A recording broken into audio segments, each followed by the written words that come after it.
جس کو فوجی اشرافیہ کہتے ہیں، وہ کہیں نہ کہیں ذہنی طور سے اپاہج ہے، اور وہ اتنی اپاہج ہے کہ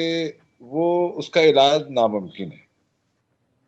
اور اس ناممکن علاج کے دونوں میرے دوستوں نے یعنی ذکر بھی کیا، اس طرف نشاندہی بھی کی کہ وہ بار بار ایک ہی جو ہے وہ کیسٹ کو دہراتے رہتے ہیں، ایک ہی قسم کے معاملات ہوتے ہیں، یعنی کہ کوئی نواز کے ساتھ ہو رہے ہیں یا زرداری کے ساتھ ہو رہا ہے یا یعنی عمران خان کے ساتھ ہو رہا ہے، لیکن ایک ہی قسم کے جو معاملات ہیں، اسی ایک ہی طریقہ کار ہے۔ تو میں یہ سمجھتا ہوں کہ یہ کوئی صحت مند ذہن کا تو کام ہے نہیں، ایک بات۔ دوسری بات یہ ہے کہ دیکھیے نیب کا جو قانون ہے، وہ نیب کے قانون کے ہم پہلے دن سے مخالف، اس لیے کہ ایک عامر یعنی اشرافیہ کا، فوجی اشرافیہ کا ایک نمائندہ جو کہ آئین کو توڑ کر، آئین شکنی کر جو ہے نا ملک پر قابض ہوتا ہے، وہ جب کوئی بھی آرڈیننس بناتا ہے تو وہ آرڈیننس قطعی طور سے نیک نیتی پر مبنی ہو ہی نہیں سکتا۔ تو وہ اس کے آپ شاخسانے دیکھ ہی رہے ہیں مسلسل، ٹھیک ہے نا۔ ایک تیسری بات یہ کہ جب یہ نیب کا قانون،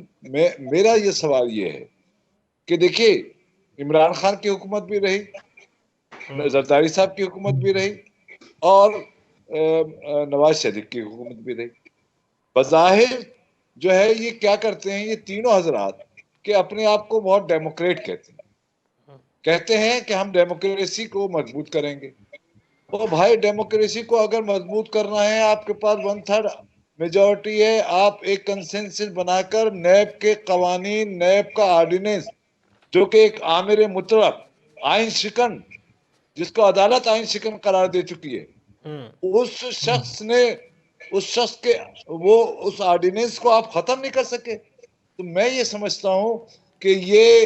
بہت افسوسناک پہلو ہے سیاست دانوں کا، اور اس سے زیادہ آپاہج ہونے والے جو غیر صحت مند افراد ہیں ان کا۔ تو میں اس حوالے سے ان تمام یعنی ان کی بریت ہو جانا یا کل عمران خان کی بریت ہو جانا مجھے کوئی حیرانی نہیں ہوگی، نہ پریشانی ہوگی،